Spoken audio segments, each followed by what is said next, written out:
ॐ स्थापकाय च धर्मस्य सर्वधर्मस्वरूपिणे अवतारवरिष्ठाय रामकृष्णाय ते नमः।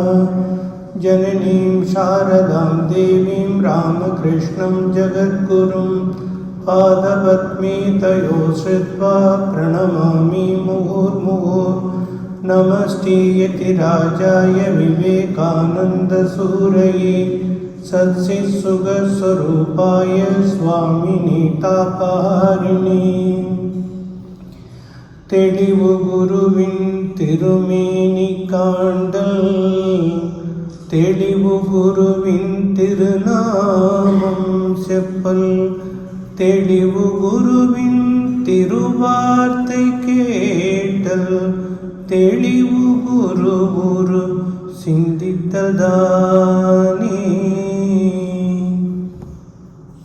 சுவாமி பெருமக்களுக்கும் அனைத்து ஆசிரியர் பெருமக்களுக்கும் மேலும் நம்முடைய வித்தியாலயத்தில் அங்கத்தினர்களாக இருந்து வித்தியாலயத்தை நடத்தி கொண்டிருக்கும் அனைத்து வித்தியாலயத்தின் ஊழியர்கள் அனைவருக்கும் எனது அன்பான வணக்கத்தை தெரிவித்துக் கொள்கின்றேன்.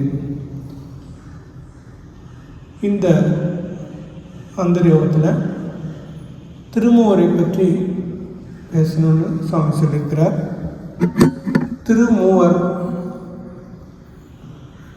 திருமூவர்னு யாரு? பகவான் ஸ்ரீராமகிருஷ்ணர், அன்னை சாரதா தேவி, சுவாமி விவேகானந்தர். இவங்கள தான் நாம் இங்கே இந்த இடத்துல ஒவ்வொரு இடத்துலையும் ஒரு மென்ஷன் இருக்கலாம். இங்கே திருமூவர்னா இந்த 3 பேரையும் நாம் குறிப்பிடுறோம். ஸோ நமக்கு கிடைத்திருக்க ஒரு பெரிய பாக்கியம் இந்த மூவருடைய அருளும் ஆசியும் உலகம் முழுவதும் இருக்கிறது. குறிப்பாக நம்ம நாட்டில் அதிலும் வித்தியாலயத்தில் இருக்கக்கூடியவங்க எல்லார் மேலேயும் திருமூவருடைய அருளும் ஆசியும் எப்பவும் இருந்துகிட்டு இருக்கு. நாம் அதை உணர்றோமா இல்லையான்றதும் நமக்கு அதுக்கு பாத்திரமா இல்லையான்றதும் நமக்கு தெரியாது. ஆனால் இந்த மண்ணில் இருக்கக்கூடிய எல்லார் மீதும் அவருடைய ஆசிகளும் எல்லார் மீதும் இருக்கிறதுன்றதில் எந்த விதமான சந்தேகமும் இடமில்லை. இந்த 3 பேரும் யார் அப்படின்றது யாருக்காவது தெரியுமா? இவங்க யார், இப்போ எப்படி வந்திருக்கிறாங்க?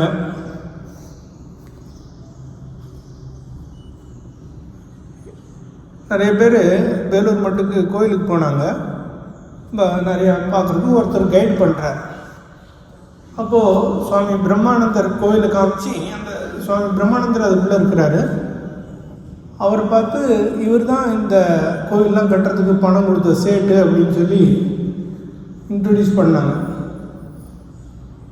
அந்த கைட் பண்ணவர் சுவாமிஜி காமிச்சு இவர் தான் இந்த கோயில் கட்டுறதுக்கெலாம் பணம் கொடுத்த சேட்டு, அவருக்கு ஒரு செலவு வச்சுருக்கிறாங்க அப்படின்னு. இப்போ அந்த மாதிரி நீங்கள்லாம் 3 பேரையும் பார்த்து இவங்க தான் இந்த வித்தியாலயம் கட்டுறதுக்கெலாம் பணம் கொடுத்தாங்க.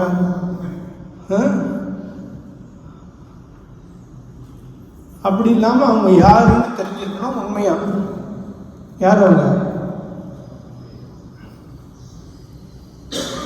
கலாநிலைய குழந்தைகளை இங்கே வச்சுக்கிட்டு யார் அவங்கன்னு கேட்கும்போது எல்லாம் ஏதாவது சொல்ல தெரியும். ஒன்று வந்து அவர் பகவான் அப்படின்னு சொல்லுது. அவர் பகவான். ஸ்ரீராமகிருஷ்ணர் பகவானுடைய அவதாரம், கலியுக அவதாரம், கலியுகத்தினுடைய அவதாரம். கலியுக அவதாரம் கருணாசாகரம் ஸ்ரீராமகிருஷ்ணன் ஜகத்தினிலே ஸ்ரீராமச்சந்திரனின் சத்திய வடிவம் ஸ்ரீகிருஷ்ணமூர்த்தியின் தத்துவ அவதாரம்.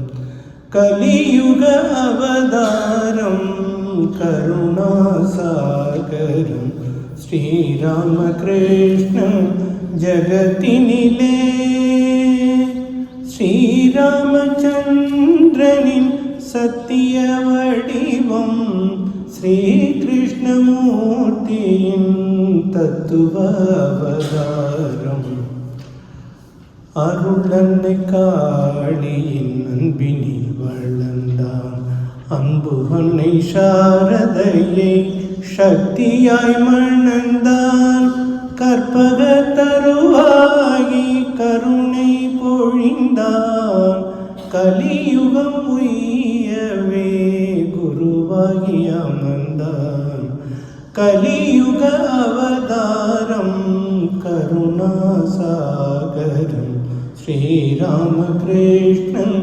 ஜகத்தினிலே. கலியுக அவதாரம் கருணாசாகரம், கருணாசாகரம் கருணை கடல் பகவான் ஸ்ரீராமகிருஷ்ணர் இந்த கலியுகத்தில். அவதாரம்னா என்ன? அவதாரம்னாலே இறங்கி வருதல். எங்கிருந்து?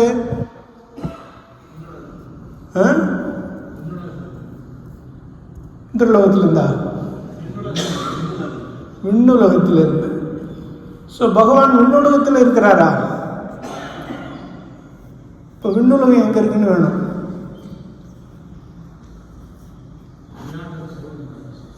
அதாவது பகவான் நம்முடைய மனம், வாக்கு இதுக்கெல்லாம் எட்டாத உயரத்தில் இருக்கார். அது அங்கே ஏதோ ஒரு உயரத்தில் இல்லை. அதாவது நம்மளால் புரிந்து கொள்ள முடியாது, நம்மளால் நம்ம அறிவுக்கு எட்டாத அளவுக்கு இருக்கக்கூடிய ஒரு பகவான் நமக்கு புரியும்படியாக, நமக்கு தெரியும்படியாக, சாதாரண நமக்கு எப்படி நமக்கு தெரியும், மனுஷ அளவில் தான் நம்மளால் புரிஞ்சிக்க முடியும். அதுக்கு மேலே எதையும் நமக்கு புரிஞ்சுக்கிறதுக்கு சென்ஸ் கிடையாது. அதே ஒரு குறிப்பிட்ட அளவுக்கு தான் நம்மளால் புரிஞ்சிக்க முடியும். அந்த லெவலுக்கு அவர் இறங்கி வர்றது தான். எங்கேயோ உட்கார்ந்துட்டு அவருடைய ராஜ்யத்தை விட்டுட்டு வந்தாருன்றதில்ல. நம்மால் புரிந்து கொள்ள முடியாத இருக்கிற நிலையில் இருக்கிற பகவான் பரம்பொருள் நமக்காக உருவம் தாங்கி இந்த உலகத்தில் நம்மளை மாதிரி இருக்கார். அப்போ தான் நாம் என்ன பண்ணுவோம், அவரும் நம்மளால் தான் நினச்சிக்கிட்டு சாதாரணமாக கம்யூனிகேட் பண்ணுவோம். அதன் மூலமாக நமக்கு என்ன தர முடியும், செய்திகளை கொடுக்க முடியும். இது பகவான் ராமகிருஷ்ணே ஒரு தடவை சொல்லியிருக்காரு. எதுக்கு பகவான் அவதாரம் எடுக்கிறாருன்னா, கடல் பார்த்தீங்கன்னா கடலில் ஏதாவது அந்த தண்ணிக்கு ஏதாவது உருவம் இருக்கா? தண்ணிக்கு ஏதாவது உருவம் இருக்கா? தண்ணிக்கு உருவம் இருக்குதா இல்லையா? முருகா நீ சொல்லு, தண்ணிக்கு உருவம் இருக்கிறதா இல்லையா?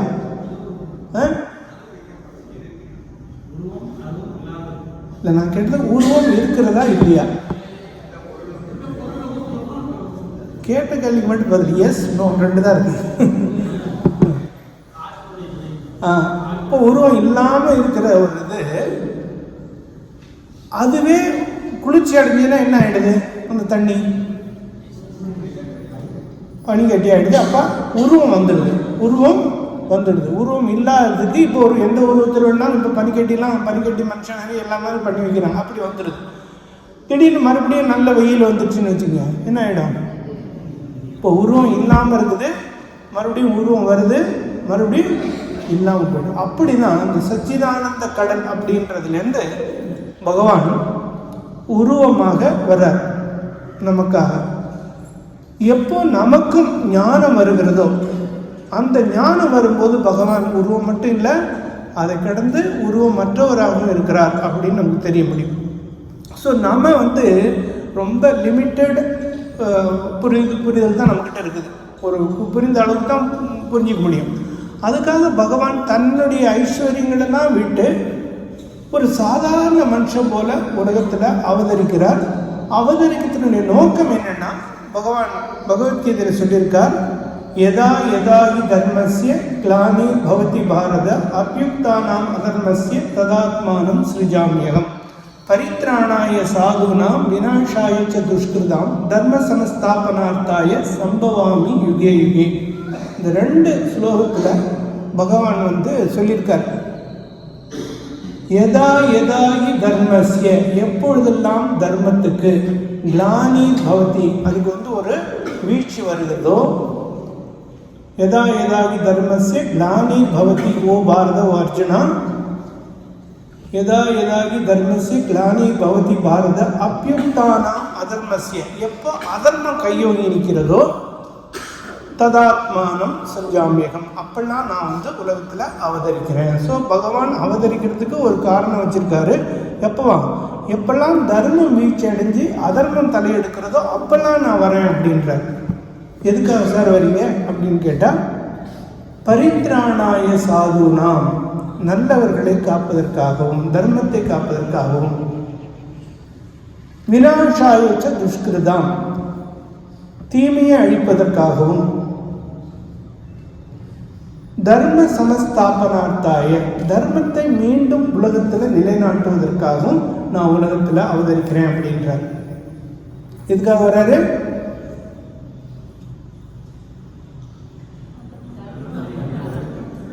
எப்போ அவதரிக்கிறார்? முதல்ல தர்மம் வீழ்ச்சி அடைந்து அதர்மம் தடையேற்கின்ற பொழுது வர்றாரு. எதுக்காக வர்றாரு?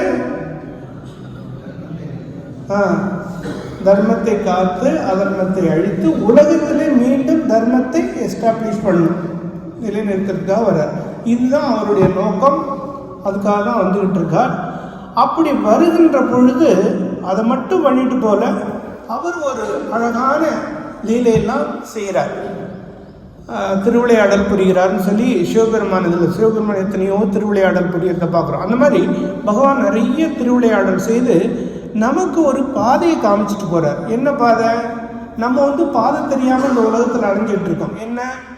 நம்மளுடைய வாழ்க்கையினுடைய குறிக்கோள் என்னன்னு தெரியாது, எங்கே போகிறோன்னு தெரியாது, அதை பற்றி நாம் யோசிக்கிறதும் கிடையாது. ஏன்னு சொன்னால், இப்போ நிறைய பொதுவாக என்ன பண்ணுவாங்க, இந்த ஆட்டு மந்தையெல்லாம் பார்த்துருக்கலாம். ஒரு ஆடு எங்கே போதோ அதை அப்படியே மற்ற ஆடெல்லாம் ஃபாலோ பண்ணிகிட்டு இருக்கோம். சப்போஸ் அது போய் ஒரு குழியில் விழுந்துன்னா, ஐயோ குழி இருக்கு இங்கே விழ வேண்டாம்னு சொல்லி மற்றெல்லாம் திரும்பி வராது.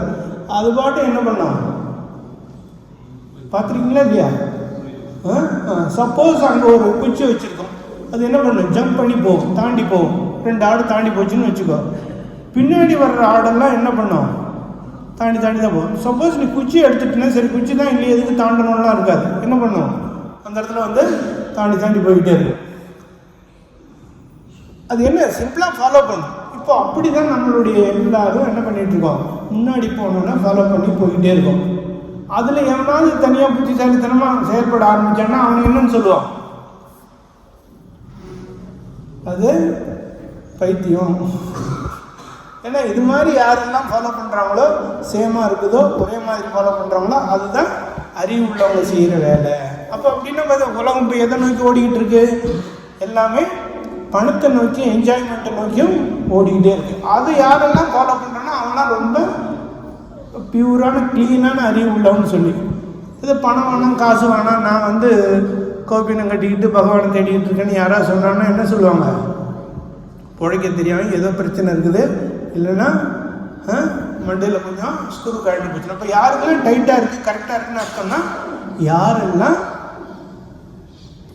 இந்த சுயநலத்தோட தனக்காகவும் தன்னுடைய குடும்பத்துக்காக மட்டும் வாழறாங்களோ அவங்க தான் நல்ல அறிவோடு இருக்கிறாங்கன்னு அர்த்தம் இல்லையா?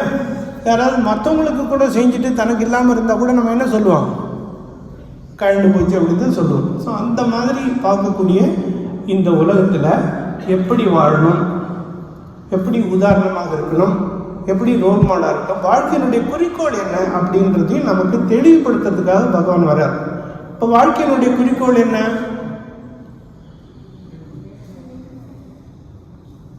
இறைவனை எங்கே இருக்கார் அவர்? இப்போ இறைவன் எங்கேயாவது உட்காந்துட்டு இருக்காரு, கைலாயத்தில் இருக்காரு, காசியில் இருக்காரு, விஷ்ணு அப்படின்னா நமக்கு வந்து என்ன தேவைப்படும்? அங்கே போகிறதுக்கு காசு பணம் தேவைப்படும். ஆனால் பகவான் எங்கே இருக்கிறாரு? 2000 எல்லா இடத்துலையும் இருக்கார். அப்போ அவர் அடையிறதுனா தி மோஸ்ட் ஈஸி வே அப்படின்னு சொல்லலாம் இல்லையா? எல்லா இடத்துலையும் இருக்கிறவங்க அடையிறதுக்கு என்ன பிரச்சனை நமக்கு?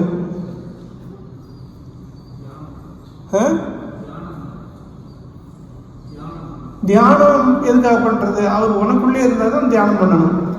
எல்லா இடத்துலையும் உனக்குள்ளே இருக்காரா? அப்போ இருக்கிறதுலே ரொம்ப ஈஸியான வேலை எது? நமக்குள்ளே இருக்கிற இறைவனை உணர்றது தான் ரொம்ப ஈஸியான வேலை. ஸோ நமக்குள்ளே கடவுள் இருக்கார், அதை பார்க்கணும், அதை அடையணும் அப்படின்ற அந்த அதுதான் வாழ்க்கையினுடைய உண்மையான குறிக்கோள். நம்ம எல்லாருக்குள்ளேயும் அந்த பகவான் இருக்கார், அவரை நம்ம திரும்பி பார்க்கணும், அவரை அடையணும். அதுதான் வாழ்க்கையினுடைய குறிக்கோள். பெறுதற்கு அரிதான பிறவி பெற்ற மானிடன் இந்த பிறவிலேயே இறைவனை அடைய முயற்சிக்காமல் போனால் அவன் வீணில் பிறந்தவனே ஆவான் அப்படின்னு சொல்லிட்டு. என்னது, ரேரான எத்தனையோ பிறவிகளுக்கு அப்புறம் நமக்கு இப்படி ஒரு பிறவி கிடைச்சிருக்குது. மற்ற எந்த பிறவிக்கும் இந்த மாதிரி ஒரு வாய்ப்பு கிடையாது, நமக்கு தான் அது கிடைச்சிருக்குது. அந்த பிறவியினுடைய லட்சியம் என்னன்னா பகவானை அடையணும், பகவானை அடையணும். அதுதான் வாழ்க்கையினுடைய. ஆனால் அது தவிர மற்ற நம்ம எல்லாத்தையும் செஞ்சுக்கிட்டு இருப்போம். சப்போஸ் ஏன் அது இருந்தால் கூட அது அப்புறம் பார்த்துக்கலாம், கடைசியில் பார்த்துக்கலாம், எப்போ வயசான காலத்தில் அப்போ பார்த்துக்கலாம் அப்படின்னு நினைப்போம். ஆனால் அதுக்கு முன்னாடி நம்முடைய உடலும் மனமும் தூய்மையாகவும் ஆரோக்கியமாகவும் பலமாகவும் இருக்கிறப்ப தான் நாம் அந்த முயற்சி செய்ய முடியும். அதெல்லாம் போன பிறகு நாம் உடம்புக்கும் மனதுக்கும் அடிமையான பிறகு அது எதுவுமே பண்ண முடியாது. அதனால் பகவான் ஸ்ரீராமகிருஷ்ணன் இந்த உலகத்தில் அவதரித்து நமக்கு அந்த வாழ்க்கையை லட்சியத்தை சொல்லிக் கொடுக்குறார். என்ன சொல்லிக் கொடுக்குறார்? இறைவனை அடைவதுதான் வாழ்க்கையின் லட்சியம். அதனால் முதலில் இறைவனை தேடு, அதற்கு மாறாக செய்யாதே அப்படின்றார். முதலில் இறைவனை தேடு, அதற்கு மாறாக செய்யாதே. இப்போ யார் அந்த மாதிரி பண்ணுறோம்? யாருமே அதை ரொம்ப சீரியஸாக எடுத்துக்கிறது இல்லை. ஆனால் உண்மையாக பண்ண வேண்டியது இந்த ஜென்மத்தில் இருந்தாலும் இன்னும் எத்தனை ஜென்மம் ஆகி வந்தாலும் நாம் சேர வேண்டிய இடம் இந்த பகவான் தான். அதை சொல்கிறதுக்காக பகவான் இந்த உலகத்தில் அவதரித்தார். காமார்புக்கூர் அப்படின்ற கல்கட்டாவில் இருக்கக்கூடிய ஒரு சிறிய மேற்கு வங்காளத்தில் ஒரு சிறிய கிராமத்தில் ஒரு பிராமணர் வீட்டில் அவர் பிறந்தார் 1836. அவர் சிறு வயதிலே இப்போ எந்த வார்த்தையை அவர் உபதேசித்தாரோ அதையெல்லாம் அவர் வாழ்க்கையில் நடத்தி காமிச்சார். வெறும் புத்தகத்தை படிச்சுட்டோ யாருக்கோ சொல்லாமல் தன்னுடைய வாழ்க்கையே ஒரு பாடப்புத்தகமாக வச்சிருக்கிறார். என்ன பண்ணார்? வாழ்க்கையினுடைய குறிக்கோள் இறைவனை அடையதான் அப்படின்றத வெறும் வாயால் சொல்லாமல் அவரே அதை நமக்கு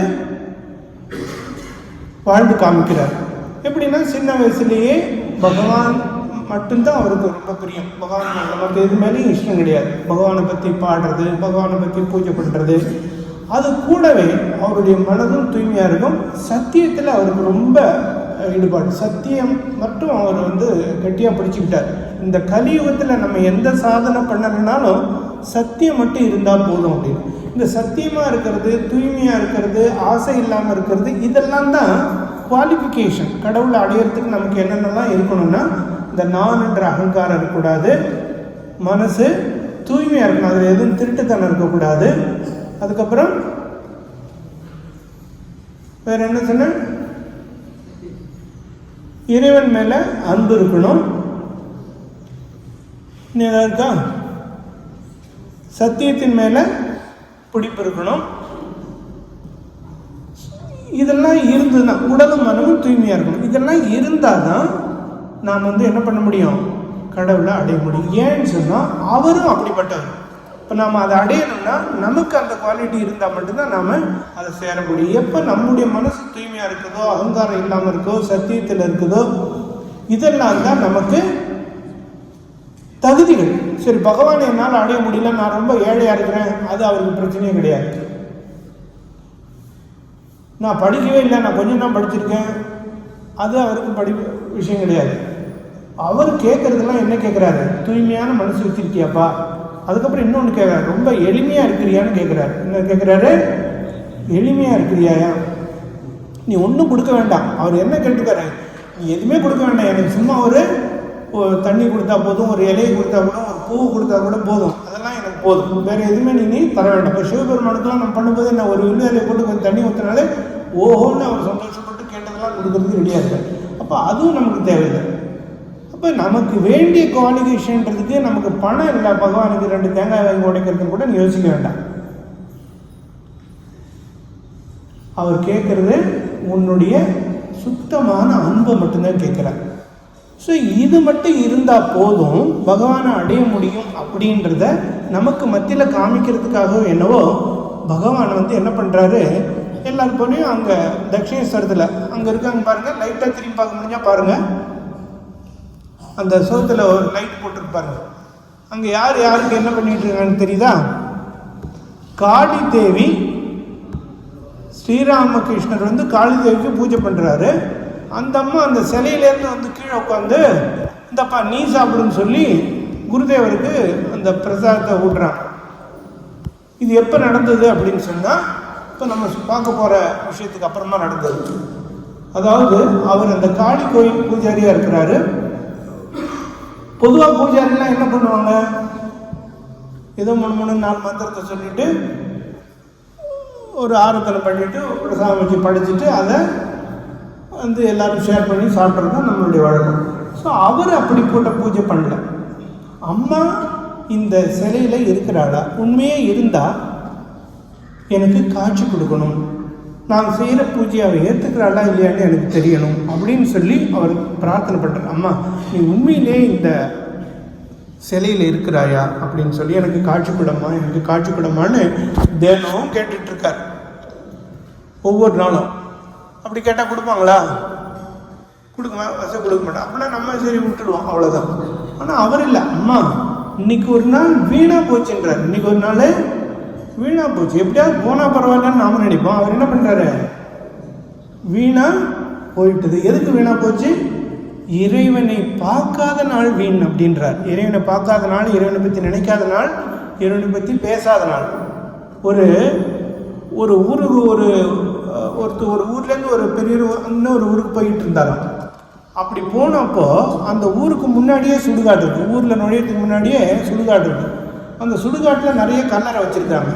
அதில் பார்த்தீங்கன்னா இவர் வந்து 2 வருஷம் வாழ்ந்தார், இவர் 3 வருஷம் வாழ்ந்தார், இவர் 4 வருஷம் வாழ்ந்தார், இவர் 6 மாதம் தான் வாழ்ந்தார், இவர் 2 நாள் தான் வாழ்ந்தாருன்னு சொல்லி அதில் எழுதியிருக்கு அந்த கல்லறையெல்லாம்.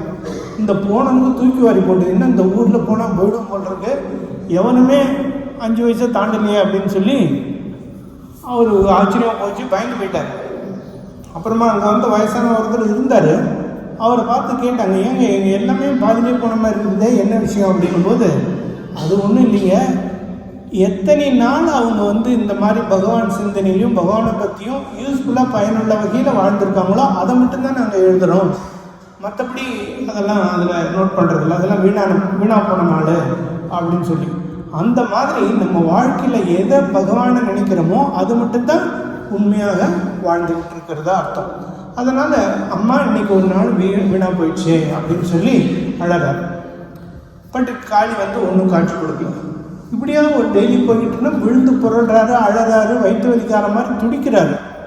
அப்படியும் வந்து என்ன பண்ணல, அம்மா இன்றொரு நாளும் வீண் போனதே, நின் திருக்காட்சியை காணாமலே தாயே, இன்றொரு நாளும் வீண் போனதே, முன்பல ஜென்மங்கள் போனது போலே இப்பெரு ஜென்மம் வீண் போகுமோ தாயே. முன்னாடி எவ்வளோ ஜென்மம் மாணிக்கவாசகர் சொல்லியிருக்காரு இல்லையா, புல்லாகி பூடாய் புழுவாய் மரமாகி பல்விருகமாகி பறவையாய் பாம்பாகி கல்லாய் மனிதராய் பேயாய் கணங்களாய் வல்லசுரராய் முனிவராய் தேவராய் செல்லாது நின்ற வித்தாவர சங்கமத்துள் எல்லா பிறப்பும் பிறந்திழைத்தேன் எம்பெருமான் மெய்யே உன் பொன்னடிகள் கண்டின்று வீடுற்றேன். இவ்வளவு பிறவிகள் எடுத்தாச்சு. அப்படி என்னுடைய ஜென்மம் எவ்வளோ வேட்டாக போயிருக்கலாம். பட் பகவானுக்கு அப்படி கிடையாது, நமக்கெல்லாம் தான் அவர் சொல்கிறார், நம்முடைய சார்பாக தான் அதை பண்ணுறாரு. அது மாதிரி இந்த ஜென்மமும் வீணாக போயிடுமாம்மா அப்படின்னு சொல்லி அழகாரு. ஆனால் காட்சி கொடுக்கல. ஏன் கடவுள் நமக்கு காட்சி கொடுக்க மாட்டேங்கிறான் அப்படின்னு சொன்னால், இப்போ நம்ம போய் கேட்குறோம், கடவுளை எனக்கு காட்சி கொடுக்கணும்னா அவர் கண்டுக்கவே மாட்டேங்கிறாரு. ஏன் கண்டுக்க மாட்டேங்கிறாரு? ஒரு சிஷ்யன் போயிட்டு குரு கிட்ட கேட்குறான், குருவே எனக்கு ஏன் கடவுள் தரிசனம் கொடுக்கல? குரு அது ஒன்றும் கவனிக்கல, அவர் பாட்டு போயிட்டுருக்காரு. மறுபடியும் கேட்டுட்டு தொந்தரவு பண்ணிக்கிட்டே இருக்கான். சரி வாடா ஏன்னு சொல்கிறேன் அப்படின்னு சொல்லி கூட்டிகிட்டு போகிறாரு. அவன் கூட்டிகிட்டு போனால் அங்கே ஒரு குளம் இருக்குது. திடீர்னு இந்த குளத்தில் இறங்குன்னு சொல்கிறாரு. அவரும் இறங்குறான், அந்த சீடனும் இறங்குறான். திடீர்னு சீடனை பிடிச்சி தண்ணிக்குள்ளே அமுக்கிட்டார். யாரும் குரு அமுக்கிட்டு அப்படியே உள்ளே பிடிச்சிக்கிட்டே இருக்காரு. அவன் மூச்சு விட முடியாமல் திணறான். திணறிட்டு அவர் வயசானவர்த்தானே தள்ளிட்டு வெளில வந்தான். இப்படியே வந்துட்டு அப்படின்னு மூச்சு விடுறான். என்னப்பா எப்படி இருக்குது அப்படின்னு. ஐயோ, நான் ஒரு மூச்சு விடுறதுக்கு என்ன தவிச்சுன்னு தெரியுமா, என் உயிரே போயிடுற மாதிரி இருந்ததுன்னா. அப்போ குரு சொன்னார், இந்த மாதிரி கடவுள் காட்சிக்காக நீ தவிச்சின்னா ஏங்க நின்னா கடவுள் காட்சி கொடுப்பார். சும்மா ஏன்னா இல்லைனான்னு சொல்லிட்டு கடவுளை எனக்கு காட்சி கொடுனாலும் அவர் வரமாட்டார். இப்படி அந்த அளவுக்கு ஒரு தவிப்பு வரணும். அது கேட்ட குரு மகாராஜ் அப்படி ஒரு தவிப்பு தேய்க்கிறார். என்று வருமோ தாகம் உன்மீதில், என்று அருமோ மோகம் மண்மீதில், என்று வருமோ தாகம் உன்மீதில், நின்னாமம் உரைத்தாலும் நின் புகழ் கேட்டாலும் என் கண்கள் கரைவதே போல், நின் தயவா தரிசனம் பெறுவதே போ. தண்ணீரில் மூழ்கி தவிப்பவனை போலே என்னுயிர் தவிப்பதே போல், நின் தயவா தரிசனம் பெறுவதே போ. அந்த தண்ணீரை மூழ்கின மாதிரி நான் என்னைக்கு தவிக்கிறதுன்ற அப்பவும் கிடைக்கல. கடைசியில் ஒர்க் பண்ணுறப்ப நீ எதுக்காக வாழணும்? கடவுள் தரிசனம் இல்லை, கடவுளை பார்க்க முடியல அப்படின்னு சொன்னால் வாழ்க்கையினுடைய லட்சியம் தான் என்ன? எதுக்காக வாழணும்? சும்மா சாப்பிட்டு போகிறதுக்காக வாழ்ந்துட்டு இருக்கணும்? சாப்பிட்றதுக்காக வாழறோமா இல்லை வாழறதுக்காக சாப்பிட்றோமான்றதே நிறைய பேருக்கு இது வரைக்கும் முடிவாகாத ஒரு விஷயமா இருக்குது. எதுக்காக வாழறோம்? சாப்பிட்றதுக்காக வாழறோமா வாழறதுக்காக சாப்பிட்றோமா? ரெண்டும் ஒன்று தானே. ஜோக்கு சொன்னான், என்ன அவள் அடிக்க அவள் என்ன அடிக்க அப்படின்னு சொல்லி இந்த மாதிரி வாழறதுக்காக சாப்பிட்றோமா சாப்பிட்றதுக்காக சாப்பிட்றோமா? குழப்பமா இருக்கா? வாழறதுக்காக சாப்பிட்றோன்னா வாழ்க்கைக்கு ஏதாவது ஒரு லட்சியம் இருக்கணும். என்ன இருக்கு?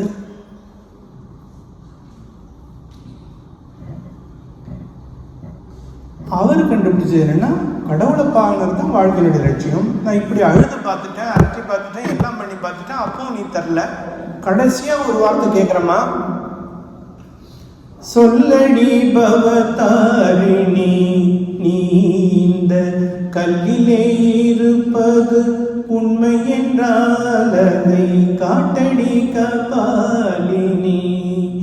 6 கால பூஜை செய்தேன், ஆரத்தி தீபம் வைத்தேன், அண்ணனியும் ஆண்டுரங்க கவரியும் வீசி நின்றேன். வாழும் அன்னை உந்தனுக்கு சேவை செய்யும் எந்தனுக்கு வாழ்த்து சொல்ல வார்த்தை இல்லையோ உன்னிடத்திலே, ஒரு காட்சி தர கருணை இல்லையோ கண்ணிடத்திலே. முண்ட மாலைகளை அணிந்து மகிழ்ந்திடும் முண்ட மாலை நீயே, ஒரு முண்டம் குறைந்தால் வெட்டி தருகிறேன் ஏற்றுக்கொள்ளு தாயே. பசுபலியிடுவதை பார்த்து ரசித்திடும் இடுகாட்டு தாயே, உன் பதமரதன் என் உயிரை விடுவேன் தடுத்து கொள்ளு தாயே, முடிந்தால் தடுத்து கொள்ளு தாயே. என்ன சொன்னாரு? அம்மா நீ காட்சி கொடுக்கல, நான் உனக்கு இப்படிலாம் 6 கால பூஜை செய்தேன், நீ உண்மையிலே அம்மா தானா? அதில் ஒரு லைன் வரும், வாசமில்லா பூவிடத்தில் வண்டு வர மாட்டாதம்மா, பாசமில்லா தாயிடத்தில் பிள்ளை சேர மாட்டாரம்மா. அந்த மாதிரி நீ பாசம் இல்லாத அன்பில்லாத இருந்தால் கடவுள் ஏன் உன்னை தேடிட்டு வரணும்? அப்பவும் காளி வந்து என்ன சும்மா இருந்தாங்கன்னா என்ன ஆகும்? என்னுடைய தலையே வெட்ட போகிறேன் அப்படின்னு சொல்கிறார். வெட்ட போகிறேன்னு சொன்னதோடு இல்லாமல் அம்மாவுடைய கையில் இருந்த கத்தியை எடுத்து தன்னுடைய கழுத்தை வெட்டிக்கு போகிறார். இப்போ என்ன நடந்திருக்கும்? இறந்து போயிருப்பார். கொடுக்கலன்னா என்ன ஆயிருக்கும்? வெட்டியிருப்பார், அவர் இறந்துருப்பார். ஆனால் உலகத்துக்கு என்ன சொல்லிட்டு போயிடுவார்? கடவுள்னு ஒரு ஆள் இல்லவே இல்லைன்னு சொல்லிடுறாரு. இப்போ கடவுளுக்கே பிரச்சனை ஆயிடுச்சு. இன்னும் ஒரு செகண்ட் தாமதிச்சாலும் நம்மளை இல்லைன்னு சொல்லி இவன் உலகத்துக்கே அனௌன்ஸ் பண்ணிடுவாங்க. பயந்து போய் தரிசனம் கொடுக்குறாரு. எப்படி கொடுத்தார்? தரிசனம் தந்து விட்டாள் என் அன்னை, தரிசனம் தந்து விட்டாள், ஒளியாய் வெளியாய் உயிராய் உணர்வாய் எங்கும் நிறைந்திருக்காள், என் அன்னை எல்லாமாயிருக்காள். பொங்கும் கடலில் பேரலை வடிவில் அன்னை காட்சி தந்தாள். ஒரு பூவின் இதழை தழுவும் தென்றல என்னை தாங்கிக் கொண்டாள். தரிசனம் அப்படி அதுதான் பாரதியார் பாடுவார். யாதுமாகி நின்றாய் காளி எங்கும் நீ நிறைந்தாய். தீது நன்மை எல்லாம் காளி தெய்வ லீலை என்றோ. பூதமைந்துமானாய் காளி பொறிகளைந்துமானாய். போதமாகி நின்றாய் காளி பொறியை நெஞ்சி நின்றாய். இப்படி எல்லா இடத்துலையும் காளியை பார்க்க ஆரம்பிச்சான். அதோட இல்லை, அவர் சொல்றாரு, காலரூபிணி கபால மாலினி உலகம் சொல்கிறதே. அன்னை கருணை விழிகள் பொழியும் அன்பை காண மறுக்கிறதே. முண்டமாலினி மோட்சதாயினி உலகம் காண்கிறதே. அன்னை பேரில் வடிவில் சிந்தும் துளியில் உலகம் ஜொலிக்கிறதே. அம்மா காளி என்றாங்க, பயங்கரமானவன்றாங்க, முட்டம்பாடின்றாங்க. அம்மாவுடைய அன்பையும் அழகையும் யாரும் புரிஞ்சுக்கலையேன்னு சொல்லி குருதேவர் பிரார்த்தனை பண்றாரு. அவர் அன்பானவர்னு குருதேவருக்கு தெரியுது, நமக்குலாம் காளியை பார்த்தாலே பயமா வருது. அதனால அம்மா அந்த காளி பவதாரிணி நமக்காக ஒரு சாஃப்ட் காளியாக உலகத்துல ஆதரிச்சாங்க. அவங்க தான் யாரு? அன்னை சாரதா தேவி. அதே காளி தான். இது என்ன வருஷன்? சாஃப்ட் வருஷன். அம்மா அதிர்ந்து கூட பேச மாட்டாங்க யாரையும், அதாவது ஒரு சாந்தி, அவ்வளோதான். இது எப்படி உக்கிரமாக இருக்கோ அதுக்கு நேர் ஆப்போசிட்டாக சாந்திமயமாக இந்த உலகத்தில் யாரை கூப்பிட்டு வந்துட்டாரு? ஸ்ரீராமகிருஷ்ணன் கூப்பிட்டு வந்திருக்கார். எந்த உக்கிரமான காளியை நமக்காக நம்முடைய அம்மாவாக மாற்றி கொண்டு வந்திருக்கார். நீங்கள் எல்லாம் வித்தியாலயத்தில் ஒர்க் பண்ணுற உங்களுக்கு எதை பிடிச்சிக்கிறோம் இல்லையோ இந்த அம்மாவை மட்டும் பிடிச்சிங்க, புரியுதா? அம்மா அப்படி நிதர்சனமாக வாழ்ந்து கொண்டிருக்கக்கூடிய ஒரு அம்மா, நம்முடைய பிரார்த்தனை கேட்கக்கூடிய அம்மா. அவங்களை கூட்டு போய் வீட்டில் உட்கார வச்சுட்டிங்கன்னா அவங்க நம்மளுடைய பிரச்சனையெல்லாம் நிச்சயமாக தீர்த்து வைப்பாங்க. இது நிறைய பேருடைய அனுபவம். ஸோ அப்படிப்பட்ட அம்மா நமக்கு கிடைக்கிறதுக்கு யார் இதுவாக இருந்தா, இன்ஸ்ட்ருமெண்டலாக இருந்தா, எதுக்காகன்னு அம்மாவே சொல்கிறாங்க. உலகத்தில் இறைவனுடைய தாய் அன்பு எப்படிப்பட்டது என்பதை காண்பதற்காகத்தான் இந்த சாரதா தேவியை, ஸ்ரீராமகிருஷ்ணனுடைய பிரார்த்தனைகளால் எந்த தேவியை பார்த்தாரோ அந்த தேவி தான் சாரதா தேவியாக உலகத்தில் அவதரிக்கிறாங்க. ஆனாலும் அவங்க எப்படி வராங்க? அவங்க 5 வயசு இருக்கும் பொழுது ஒரு ஊரில் ஜெயராம்பாட்டியில் பக்கத்தில் அங்கே பிறந்திருக்காங்க. அவருக்கும் ஸ்ரீராமகிருஷ்ணருக்கும் திருமணம் நடக்கிறது. நான் முன்னாடியே சொன்னேன், அருளன்னை காளியின் அன்பினில் வளர்ந்தால் அன்பு அன்னை சாரதியை சக்தியாய் வளர்ந்தார். ஸ்ரீராமகிருஷ்ணனுடைய சக்தி தான் யாரு? சாரதா தேவி. சக்தியும் சிவனும் வேற இல்லை, சக்தியும் சிவனும் வேற இல்லை, ரெண்டும் ஒன்று தான். ஸோ ஒரே விஷயந்தான் குருதேவராகவும் அன்னை சாரதா தேவியாகவும் இருக்கிறது. அதனால் நம்ம போட்டு எதுவும் குழப்பிக்கூடாது. ஸோ இந்த சாரதா தேவி எதுக்காக வந்தாங்க? இவர் தர்மத்தை காக்கிறதுக்காக வந்தார். சாரதா தேவி எதுக்கு வந்தாங்க? ஆக்சுவல் இந்த லீலாலாம் எப்போ நடக்குதோ, பகவான் உலகத்தில் திருவிளையாடல் புரியும் போதெல்லாம், இப்போ ராமர் வந்தார், கூட யார் வந்தா? சீதை வந்தாங்க. அதே மாதிரி அவருடைய பணியை செய்யறதுக்கு கூட யார் வரா? லக்ஷ்மணனும் ராமனும் ஒண்ணுதான். அவர் கூட ஒருத்தர் கீழே கொஞ்சம் ஆஞ்சநேயர். இவர் தான் அந்த ஒவ்வொரு டைம்லையும் அந்த லீலாவுக்கான மெயின் பணியை செய்யறதுக்கு வருது. அதே மாதிரி துவாபர யுகத்தில் யார் வந்தா? கிருஷ்ணர் வந்தார். திரேதாவில் ராமன் எவரோ, துவாபரத்தில் கண்ணன் எவரோ, கலியுகத்தில் அவரே எங்கள் ராமகிருஷ்ணரே. நல்லா கவனிக்கணும். திரேதாவில் ராமன் எவரோ, துவாபரத்தில் கண்ணன் எவரோ, கலியுகத்தில் அவரே எங்கள் ராமகிருஷ்ணரே. திரேதாவில் சீதை எவரோ, துவாபரத்தில் ராதை எவரோ, கலியுகத்தில் அவரே கலியுகத்தில் அவரே எங்கள் சாரதை தாயே. அப்போ திரேதாவில் அனுமன் எவரோ, பாபரத்தில் அர்ஜுனன் எவரோ, கலியுகத்தில் அவரே எங்கள் சுவாமி விவேகானந்தர். இப்போ ஆஞ்சநேயர் போயிட்டு நமக்கு என்ன கொண்டு வந்து கொடுத்தார்? யாரை மீட்டு வந்தார்? வெரி குட், சஞ்சீவனி கொண்டு வந்தாரு. முதல்ல யாருக்கு மீட்டு வர்றாரு? சீதை. நல்லா சொன்னீங்க. அடுத்தது வந்து அர்ஜுனன் மூலமா நமக்கு என்ன வந்தது? கீதை. இங்க சீதை, அங்க ஸ்ரீராமகிருஷ்ணன். யார் கிடைச்சா நமக்கு? சாரதை. இப்போ ரெண்டு சொன்னீங்க இல்லையா? ஒன்று சஞ்சீவினி, இன்னொன்று சாரதை. இந்த சஞ்சீவினி மாதிரி தான் இப்போ யாரு? சுவாமிஜி. இந்த மிஷனே நமக்கு கொடுத்துட்டு போயிருக்காரு இல்லையா சுவாமிஜி? அந்த மிஷன் தான் அவர் கொண்டு வந்த சஞ்சீவினி. அதாவது நம்ம நாடு அடிமைப்பட்டு வறுமையுற்று தாழ்வுற்று தன்னம்பிக்கை இழந்து கிடந்த இந்த மக்களுக்கெல்லாம் சஞ்சீவினியை கொண்டு வந்து கொடுத்தவர் யாரு? இந்த ஆஞ்சநேயர் சுவாமி விவேகானந்தர். எங்கேங்க? இந்த ராமகிருஷ்ணா மிஷன் அப்படின்ற ஒரு சஞ்சீவினி மலையை கொண்டு வந்து கொடுத்ததுனால தான் எல்லாம் என்ன சொல்லி கொடுத்தார்? எழுந்திரு பாரதமே, விழித்துக்கொள் தாயகமே, நில்லாதே செல் குறி சாரும் வரையில், நில்லாதே செல், நில்லாதே செல். என்ன சொன்னாரு? எழுத்துருங்கன்னு எல்லாரும் எழுப்பி விட்டுது. அந்த சஞ்சீவினி தான் என்ன பண்ணுது? எழுப்பி விடுது. விழித்துக் கொள்ளுங்கள், லட்சியத்தை அடையும் வரை ஓயாது போராடுங்கள் அப்படின்ற அந்த வீர முழக்கத்தை உலகத்தில் வச்சு மனித சமுதாயத்துக்கே வச்சார். நமக்கு அப்போதைக்கு சுதந்திரம் தேவைப்பட்டு அதுக்காக வச்சார். இப்போ அன்னை சாரதா தேவி அவங்களுடைய வரலாறு திருமூரை பற்றி சொன்னோம், குருமாரை பற்றி சொல்லியாச்சு. அன்னையை கூப்பிட்டு வந்தாருன்னு சொன்னேன். அன்னை யாரு என்னன்னு சொல்ல இல்லையா? அன்னை எங்கள் சாரதையே, அன்பு மொழி தேவதையே, உன்னருளை வேண்டி வந்தோம், முன்புகளை பாட வந்தோம், அருள் கொடுத்தாயே, எம்மை அழைத்தெடுத்தாயே. நீங்கள் பாடலாம்.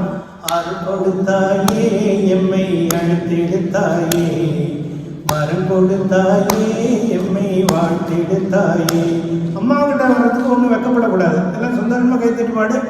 அருள் கொடுத்தாயே, எம்மை அழைத்தெடுத்தாயே, வரம் கொடுத்தாயே, எம்மை வாழ்த்தெடுத்தாயே. வங்க மண்ணில் நீ பிறந்தாய், வையம் போற்ற நீ மலர்ந்தாய். வங்க மண்ணில் வையம் போற்ற நீ மலர்ந்தாய், எங்கள் மன கோவிலிலே என்றும் வாழ நீ வருவாய். அருள் கொடுத்தாயே, எம்மை வாழ்த்தெடுத்தாயே, வரம் கொடுத்தாயே, எம்மை வாழ்த்தெடுத்தாயே. வங்க மண்ணில் நீ பிறந்தாய், வையம் போற்ற நீ மலர்ந்தாய், எங்கள் மன கோவிலிலே என்றும் வாழ நீ வருவாய். அருள் கொடுத்தாயே, எம்மை வாழ்த்தெடுத்தாயே, வரம் கொடுத்தாயே, எம்மை வாழ்த்தெடுத்தாயே.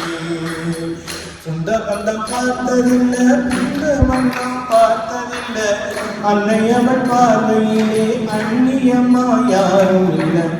குற்றம் குறை பார்த்ததில்லை, குறைகள் கண்டால் நிறுத்ததில்லை, அன்னை அவள் பார்வையிலே அந்நியம்மா யாரும் இல்லை.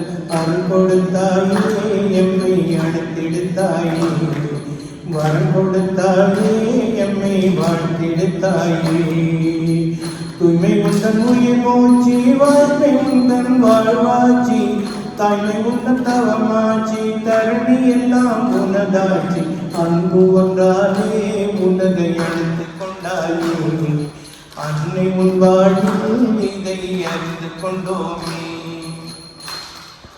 அம்மா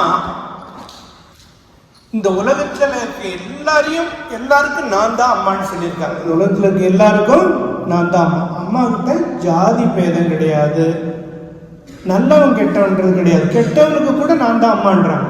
இப்போ ஜாதி பேதம் கிடையாதுன்றதுக்கு ஒரு உதாரணமாக, அந்த காலத்தில் இவங்க வந்து பிராமண குடும்பத்தில் பிறந்தவங்க. அப்போ முஸ்லீம்காரங்க ஒருத்தவங்க, அந்த ஒருத்தர் இருக்கார் அம்ஜத்துன்னு சொல்லி, அவர் முஸ்லீமாக இருக்கிறதே பார்க்க முடியாது. அதுக்கப்புறம் ஒரு திருடன் வேறு. அவன் வந்து முஸ்லீம்ன்றதோடு இல்லாமல் திருடனாக இருக்கான். ஆனாலும் அம்மாவுடைய பாசத்துக்கு ஒரு அளவே இல்லை. அவனை கூப்பிட்டு பக்கத்தில் உட்கார வச்சு சாப்பாடு போடுறாங்க. இன்னொரு அம்மாவை சர்வ் பண்ண சொல்லுவாங்க. அவங்க 2வது ரூபாய் சர்வ் பண்ண உடனே அம்மா அப்படி பண்ணால் யார் சாப்பிடுவான்னு சொல்லி அம்மா உட்காந்து சர்வ் பண்ணுறாங்க. அந்த காலத்தில் அதெல்லாம் நினச்சி பார்க்க முடியாது. ஊரை விட்டே ஒதுக்கி வச்சுருவாங்க. அப்படி பண்ணும்போது அந்த சொந்தக்காரங்க சொல்கிறாங்க, இப்படி பண்ணால் எப்படி, நம்மளை ஊரை விட்டு ஒதுக்கிடுவாங்களே அப்படின்னு சொல்லும்போது அந்த அம்மா சொல்கிறாங்க,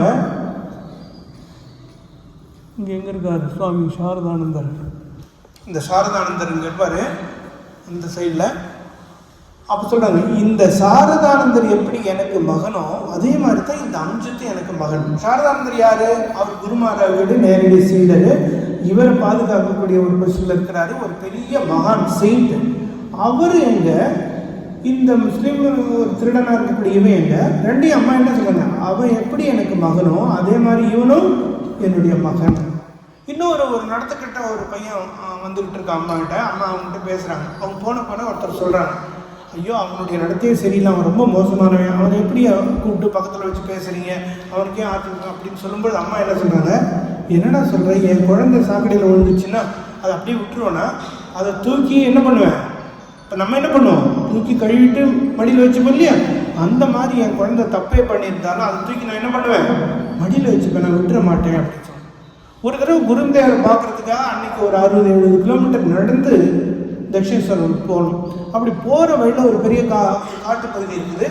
அந்த காட்டுப்பகுதியில் அம்மா போய்கிட்டு இருக்காங்க. கூட வந்தவங்களுக்குலாம் ஒரே பயம், ஏன்னா திருடங்கிட்ட மாட்டிக்கலான்னு. அவங்களாம் அர்ஜென்ட், சீக்கிரம் நடமான்னு. சரி, தன்னால் யாரும் பாதிக்கக்கூடாது அப்படின்றதுக்காக அம்மா என்ன சொல்கிறாங்க, நீங்கள்லாம் கொஞ்சம் வேகம் போயிட்டுங்க, நான் பொறுமையாக வரேன், நான் வந்து அங்கே உங்களை சந்திக்கிறேன், தாரகேஸ்வரன்னு ஒரு இடம் இருக்குது, அங்கே வந்து பார்த்துக்கிறேன், நீங்கள் வேகமாக போங்கன்னு. தன்னால் யாரும் என்ன பண்ணிடக்கூடாது, பாதிக்கக்கூடாது, நீங்கள் போங்கன்னு சொல்லிட்டு அம்மா பொறுமையாக வராங்க. பொழுது ஆகிட்டு அந்த இடத்துல கொள்ளைக்காரங்களாம் இருக்கிற இடம். ஒரு கொள்ளைக்காரன் வர பெருதான், ராத்திரி ஆகிடுச்சு, இருட்டாகுது லைட்டாக. அப்போ அம்மா வர்றது தெரிஞ்சு அவனுக்கு யார் தூங்கணுங்களா எழுந்திரிச்சிட்டிங்களா. அப்போது அம்மா கொஞ்சம் கூட பயப்படாமல் என்ன சொன்னாங்க, அப்பா நான் உங்கள் பொண்ணு சாரதா. என்ன சொன்னாங்க, அவன் கொள்ளைக்காரன். என்ன சொன்னாங்க, நான் உங்கள் பொண்ணு சாரதா உங்கள் மருமகனை பார்க்கறதுக்காக தட்சிணேஸ்வரம் போயிட்டு இருந்தேன், என் கூட வந்தவங்களாம் முன்னாடியே போயிட்டாங்க, நல்ல வேளை நான் ரொம்ப பயந்துட்டு இருந்தேன், நீங்கள் வந்துட்டீங்க. இந்த திருடன் கையிலேயே சாவி கொடுக்குறது, மீனை கழுவி பூனையை காவல் வைக்கிறதுன்ற மாதிரி என்ன ஆயிடுச்சு, அவன் வந்து கொள்ளடிக்க வந்தான், அவன் தான் பயமுறுத்த வந்தான். அவங்ககிட்ட எனக்கு நல்ல வேலை எனக்கு பயமாக இருந்தது, அப்பா நீங்கள் வந்ததுனால எனக்கு பயம் போயிடுச்சுன்னு அப்படி போயிட்டு பக்கத்தில் இருக்காங்க. அவன் வந்து அப்படியே அந்த ஒரு பாட்டு ஒன்று எழுதியிருந்தான் அந்த டைமில். அது என்னது, என் மன கோவிலில் என்றும் வாழ்ந்திடும் மண்ணை சாரதையே, உன் கதையை கேட்டால் கல்வன் மனதிலும். என்ன சிரிக்கிற, அவன் கல்வனுடைய மனசு கூட உருகக்கூடிய அளவுக்கு அப்படி மாறிட்டார். அது கூட அந்த கல்வனுடைய மனைவி வர, அவன் போன உடனே அம்மா போய் கையை பிடிச்சிக்கிறாங்க. அப்புறம் நல்ல வேளை அப்பாவும் அம்மா வந்தீங்க. உடனே அவங்க அப்பா அம்மாவே மாறிட்டாங்க. அம்மாவை நைட்டு பத்திரமா பாதுகாத்து அவங்களுக்கு வேண்டிய சாப்பாடெல்லாம் வாங்கி கொடுத்து அன்றைக்கி காலையில் நைட்டு முழுக்க பாதுகாப்பாக, ஏன்னா அது காட்டுப்பகுதி இருந்துட்டு அடுத்த நாள் காலையில் அம்மாவை கூப்பிட்டு போகும்பொழுது அவங்க பழக்கத்தான் திருடிடுவாங்க. பக்கத்து வயலில் பட்டாணியை கொஞ்சம் திருடி அந்த அம்மா வந்து அம்மாவுக்கு முந்தானியில் முடிஞ்சு விட்டு இதை போகும்போது சாப்பிட்டுக்குமா அப்படின்னு சொல்லிட்டு அங்கே போகிறேன். அவங்க அந்த ஊர் மக்கள்லாம் இருக்கிற இடத்துக்கு போய் அவங்கள விட்டுட்டு வராங்க. அதுக்கப்புறம் 2-3 தடவை அப்போ பார்த்துட்டாரு. இந்த கொள்ளைக்கார அம்மான்னு சொல்லி அவங்க பின்னாடி அவங்களுக்கு அப்பா அம்மாவே அம்மா ஏற்றுக்கிட்டாங்க. அந்த மாதிரி இதெல்லாம் எதுக்காக சொல்கிறேன்னா, அம்மா நம்மளை எந்த நிலையில் இருந்தாலும் ஏற்றுக்கிறதுக்கு தயாராக இருக்காங்க. என்னுடைய டைம் எது இருக்குப்பா? ஓ, 4 நிமிஷம் இருக்கு. ஸோ அந்த மாதிரி ஒரு அம்மா நமக்கு கிடைச்சிருக்கிறாங்க. இந்த அம்மா அந்த காலத்தில் வந்து எதுக்கு இந்த 3 பேருடைய அவதாரத்துலேயும் ஒரு முக்கியமாக நம்ம பார்க்க வேண்டிய ஒரு விஷயம் என்னென்னா, சக்தி வழிபாடு. என்ன வழிபாடு? சக்தி வழிபாடு. நம்ம நாடாகட்டும் உலகமாகட்டும் ஏன் வீழ்ச்சி அடைஞ்சது, நம்ம நாடு ஏன் அடிமைப்பட்டு வறுமையுற்று இப்படிலாம் பாழ்நிலைக்கு போச்சு அப்படின்னு பார்த்தோம்னா, அதுக்கு காரணம் நம் நாட்டு சக்திகளின் வடிவமாகிய பெண்கள் இங்கே வந்து என்னது அவமதிக்கப்பட்டது, அடிமைப்படுத்தப்பட்டது தான் காரணம்னு கண்டுபிடிச்சாங்க. அதனால் மீண்டும் நம்ம நாடு எழணும், மனித சமுதாயம் எழணும்னா இந்த சக்திகள் போற்றப்பட வேண்டும். இந்த சக்திகள் போற்றப்பட வேண்டும். அந்த காலத்தில் எனக்கே தெரியும், கிராமத்துலாம் இருந்தவங்களுக்கு தெரியும், பெண்கள்னாலே என்ன, அவங்க வந்து ஒரு இன்ஃபீரியர் மாதிரி, அவங்க ஏதோ குறைஞ்ச மாதிரி, அவங்கள நடத்தக்கூடிய விதம், அவங்கள இது பண்ணக்கூடிய விதம், இன்சல்ட் பண்ணக்கூடிய விதம், பொட்டை எழுத்தானே அப்படின்லாம் வீட்டில் சொல்கிறத பார்த்துருக்கேன். அதெல்லாம் இப்போலாம் நினச்சி பார்க்கும்போது பயமாக இருக்குது. சாப்பாடு கூட சரியாக கொடுக்க மாட்டாங்க. பொண்ணு பிள்ளை தானே, அவனுக்கு என்ன அப்படி, நீ சாப்பிடப்பா அப்படின்னு சொல்கிறத பார்த்துருக்குறேன். இப்படி ஒரு ஓரங்கனியாக நடந்துகிட்டு இருந்தது. இதுக்கெல்லாம் காரணம் என்ன, யார் பண்ணின விஷயம் தெரிய கிடையாது. ஆனால் அந்த பெண்கள் மீண்டும் போற்றப்படலைன்னா, சக்தி விழித்தேடனா நாடு வந்து என்ன பண்ணது, மீண்டும் எழாது. அப்படின்றதுக்காக குருதேவர் வந்து முதல்ல சக்தியினுடைய அவேக்கனிங் அதை எழுப்பினார். அந்த சக்தியினுடைய வடிவமாக அன்னையை கொண்டுட்டு வந்தார். அந்த அன்னை இந்த உலகத்தில் பெண்களுக்கு எல்லாம் கல்வி கொடுக்க வேண்டும் என்று அம்மா தான் முதல்ல ஒரு பெண்கள் ஸ்கூலையே நிவேதிக்க ஆரம்பித்த ஸ்கூலையே ஓப்பன் பண்ணி வைக்கிறாங்க. அப்படி ஒரு புரட்சியை பண்ணியிருப்பாங்க. அது மட்டும் இல்லாமல் எத்தனையோ வகையில் அம்மாவுடைய புரட்சியை பார்க்கலாம். ஸோ இந்த அன்னையும் தந்தையும் நமக்கு கிடைச்சிருக்கிறாங்க. அவர்களுடைய உபதேசத்தை இந்த உலகமுள்ளா எடுத்துட்டு போய் சேர்த்தவர் சுவாமி விவேகானந்தர். எவ்வளோ உபதேசங்கள் இருக்கு. அதுல முக்கியமா நம்ம பார்க்க வேண்டியது என்னன்னா, அதாவது ஒரு முறை வைஷ்ணவ தர்மத்தை பத்தி குருதேவர் பேசிட்டு இருப்பார். அதாவது எல்லா உயிர்களிடத்துல நாம வந்து தயவு காட்டணும். எல்லா உயிர்களிடத்திலும் நம்ம தயவு காட்டணும். காட்டணுமா காட்டக்கூடாதா? யாரெல்லாம் காட்டணுன்றீங்க? மற்ற உயிர்களுக்கு தயவு காட்டணுமா காட்டக்கூடாதா? காட்டணும். ஆனா ஒரு கோபாலை கைட்டு போகணும்னு எதிர்பார்க்கல. சரி, நீ காட்டுறதுலாம் தயவா? குருமார் சொல்றாரு, சி அப்படின்னு திட்டுறாரு. நீ யாரா தயவு காட்டுறதுக்கு? ஏதோ கம்பெனி கொடுக்குது, அதை கொண்டு போய் நீ கொடுத்துட்டு வர.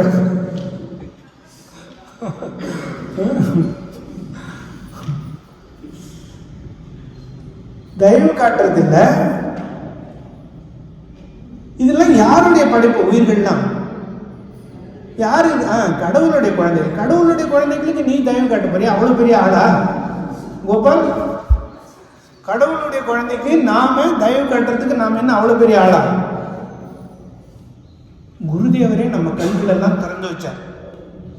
எப்படின்னா, குருதேவர் ஒரு தடவை காசிக்கு கூட்டு போறார், மதுர் பாபு அப்படின்ற சும்மா ஓசியில் கூட்டு போறாரு. அவர் அப்படி போற வழியில பீகார் மாநிலத்தில் ஒரு கேதார் டெம்பிள் இருக்கு. அங்கே ரயில்வே ஸ்டேஷன் இருக்கு. அங்கே வந்து பார்க்குறாரு, நிறைய பசிலையும் பஞ்சத்திலையும் வாழ்ந்த மக்கள் எல்லாம் பார்க்குறாங்க. குருதேவர் உடுத்த துணி சரியா இல்லை, தலையில் தடவை எண்ணெய் இல்லை, அதுக்கப்புறம் ஒரு ஒட்டிய வயிறோடு இருக்கிறாங்க. அதெல்லாம் பார்த்த குருதேவர் என்ன பண்ணுறாரு, இந்த மாதிரி மதுர் பாபு ஒரு பெரிய ஜமீன்தார், ராணி ராசமணி அந்த கோவில் கட்டினாங்களே அவங்களுடைய மருமகன், அவர்கிட்ட சொல்லி இவங்களுக்கு ஏதாவது ஒரு வேளை சாப்பாடு, நல்ல சாப்பாடும் ஒரு துணியும் கொஞ்சம் தலைக்கு எண்ணெயும் கூடப்பா அப்படின்றாரு.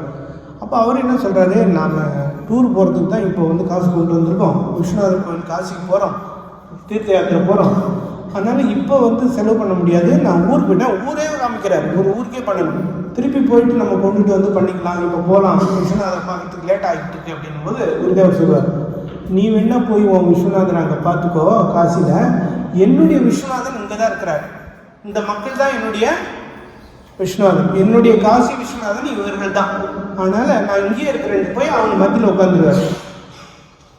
புரியுதா என்ன பண்ணாருன்னு? கடவுள் கோயிலில் இருக்கிற மட்டும் இல்லை, கடவுள் இந்த வாழக்கூடிய இந்த ஏழைகளில், எளியோர்கள் இடத்துல, பலகீனர்களுக்கு, நோயாளி இடத்துல கடவுள் இருக்கார் அப்படின்னு போய் உட்காந்துட்டார். அதுக்கப்புறம் மதுர்பாபு ஒன்றுமே பண்ண முடியல, தந்தி போட்டு உடனே எல்லாத்தையும் கொண்டு வந்து எல்லாருக்கும் கொண்டு. ஸோ குருதேவர் தான் இந்த சேவையை முதல்ல என்ன பண்ணுறாரு, தொடங்கி வைக்கிறார். இது எப்போ தொடங்கி வச்சுன்னா, அந்த தயவு காட்டுன்னு சொன்னீங்க, நீ யாரா தயவு காட்டுறதுக்கு? இங்கே எல்லாமே கடவுளுடைய குழந்தைகள் தான், கடவுள் பெற்றுட்டு காப்பாற்ற முடியாமல் விட்ட மாதிரி நீ அவங்களுக்கு ஹெல்ப் பண்ண போறியா? அப்போ என்னதான் நடக்குது, நமக்கு பகவான் ஒரு வாய்ப்பு கொடுக்குறாரு. எதுக்கு? நம்முடைய நல்ல மனசை வெளிப்படுத்துறதுக்கும் நம்மளுக்கு நற்கறி கிடைக்கிறதுக்கும் அவர் ஒரு இன்ஸ்ட்ருமெண்டல் வச்சிருக்கிறார். இதை வச்சு நீ பழைச்சிக்கோ அப்படின்ற மாதிரி. அங்கே அவங்களாம் இருக்கிறதுனால தான் நாம் அப்படி தானம் பண்ணி, இப்பெல்லாம் அந்த காலத்தில் அன்னதானம் எடுத்து சாப்பிட்றதுக்கு அடிச்சுக்குவோம். இந்த தடவை அன்னதானம் கூப்பிட்டா கூட அவனும் வரமாட்டேங்கிறான். அப்படி வரல, எல்லாருக்கிட்டையும் எல்லாம் இருந்ததுன்னா நம்ம ஏதாவது நல்லது காரியம் செய்ய முடியுமா? நீ கொடுத்த அன்னதானத்தை வாங்குவானே அவனாவது, அவன் ரொம்ப செழிப்பாக இருக்கும்போது நீ ஏதாவது கொடுத்தா வாங்குவானா? வாங்க மாட்டான். அப்போ அவன் இருக்கிறதுனால தான் நம்ம என்ன பண்ண முடியுது, செய்ய முடியுது. அப்போ நாம தான் அவனுக்கு நன்றி சொல்லணும். நமக்கு அவன் நன்றி சொல்லக்கூடாது, நாம அவனுக்கு நன்றி சொல்லணும் அப்படின்னு சொல்லி என்ன சொல்றாரு, நீ சேவை தான் செய்ய முடியும்.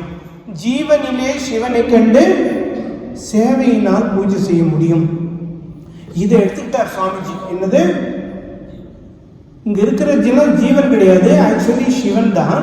இந்த சிவனுக்கு நீ என்ன பண்ண முடியும், சேவை பண்ணணும். அப்போ பார்க்குற மக்களை எல்லாம் சாதாரணமாக பார்க்குற கடவுளாக பார்த்து அவர்களுக்கு என்ன, கடவுள் தான் இந்த வடிவத்தில் இருக்க, ஒரு ஏழை வரான்னு வச்சுக்கோ, அவனை எண்ணி பார்க்கணும். அதுதான் வித்தியாசத்தில் ஒரு பாட்டு இருக்கு, எங்கே தேடுகின்றார் இறைவனை இங்கே காணாமல், கங்காதரா கார்வண்ணா முருகா பங்கேறுக துறை ஐயனை என கூவி எங்கே தேடுகின்றார், மண்ணை உழும் கூலியும் வாசப்பெருக்கு போலும் மாற கருணையேசன் வடிவல்லவோ. இப்போ இங்கே எத்தனையோ பேர் எல்லா வேலையும் நீங்கள் எல்லாம் செஞ்சிட்டு இருக்கீங்க, இது எல்லாம் கடவுள் அப்படின்னு சொல்றாரு. கடவுளை தேடிட்டு வேற எங்கேயோ கோயிலுக்கு போகணும் அங்கே போகணும்னு இல்லை, இங்கே இருக்கிற எல்லா வேலைகளையும் செய்யக்கூடிய ஏழைகள் எளியவர்கள் எல்லாருமே அந்த கடவுள் தான் அப்படின்னு. இதைத்தான் சுவாமி விவேகானந்தர் புரிஞ்சுக்கிட்டு, எனக்கு ஒரு வாய்ப்பு கிடைத்தால் இந்த வாழக்கூடிய கடவுளெல்லாம் வழிபடுறதுக்கு நான் ஒரு ஏற்பாடு பண்ணுவேன் அப்படின்னு. அதுதான் இந்த ராமகிருஷ்ண மிஷன். இதனுடைய நோக்கம் ஜீவனிலே சிவனை கண்டு சேவையினால் பூஜை செய்ய வேண்டும் என்பதுதான். ஜீவனெல்லாம் இறைவன் என்ற ஞானத்திலே நாம் ஜீவ சேவை செய்ய வேண்டும் வாழ்க்கையிலே. நாடும் மனித கடவுளை நாம் போற்றி நிற்போமே, பல நாம ரூப பேதம் நீக்கி பூஜை செய்வோமே. கல்லுக்குள்ளே கடவுளை நான் பார்த்தது போதும், நம் கண்ணெதிரில் வாழும் அவனை பூஜிக்க வரும். ஜீவன் எல்லாம் இறைவன் என்ற ஞானத்திலே நாம் ஜீவ சேவை செய்ய வேண்டும் வாழ்க்கையிலே. பசிவயிறாய் காட்சி தந்தால் உணவளித்திடுவோம். ஒருத்தர் பசியா வராங்க அப்படின்னா, நான் உன்னை பூஜை பண்ண போறேன்னா அவர் கல்ல தேங்காய் உடைக்கூடாது, என்ன பண்ணணும், அவருக்கு சாப்பாடு கொடுக்கணும். பசிவயிறாய் காட்சி தந்தால் உணவளித்திடுவோம், அவன் பனி குளிரில் நடுங்கி நின்றால் உடை அளித்திடுவோம். பாமரனாய் தோன்றி வந்தால் பழிப்படித்திடுவோம், அவன் பகுத்தறிவால் உயர்வதற்கு வழிவகுத்திடுவோம். ஜீவன் எல்லாம் இறைவன் என்ற ஞானத்திலே நாம் ஜீவ சேவை செய்ய வேண்டும் வாழ்க்கையிலே. வித்தைக்கோர் ஆலயம் நம் வித்யாலயம், இது ஜீவ சேவை செய்து வரும் தேவாலயம். விவேக வழியில் கல்வி அளிக்கும் நவீன குருகுலம், இது அகில உலகம் இணைந்து நடக்கும் தர்மஸ்தாபனம். ஜீவன் எல்லாம் இறைவன் என்ற ஞானத்திலே நாம் ஜீவ சேவை செய்ய வேண்டும் வாழ்க்கையிலே அப்படின்னு சொல்லிட்டு இந்த மிஷனை ஏற்படுத்தி கொடுத்தவர் யாரு? சுவாமி விவேகானந்தர். அவர் சஞ்சீவினி மலை தூக்கிட்டு வந்தார் இல்லையா? அது மாதிரி அன்னை நமக்கு எல்லாருக்கும் அன்னையா இருந்து எல்லாரையும் அனுபவிச்சுட்டு இருக்காரு. ஸ்ரீராமகிருஷ்ணர் கடவுளை பார்க்க முடியும், கடவுளோடு பேச முடியும், கடவுளோட வாழ முடியும் என்று நமக்கு காமிச்சார் இந்த திருமூவர். அதனால ஓரளவுக்கு அவருக்கு மூணுலையும் தெரிஞ்சுக்கணும்னு நினைக்கிறேன். ஓம் சாந்தி சாந்தி சாந்தி. ஹரி ஓம். திருமூருடைய அருள் ஆசியும் உங்க எல்லாருக்கும் இருக்கணும்னு கேட்டுக்கொள்கிறேன். हरि ओम सत श्री रामकृष्ण अर्पणमस्तु। जय श्री गुरु महाराज जी की, महामाई की, स्वामी महाराज जी की।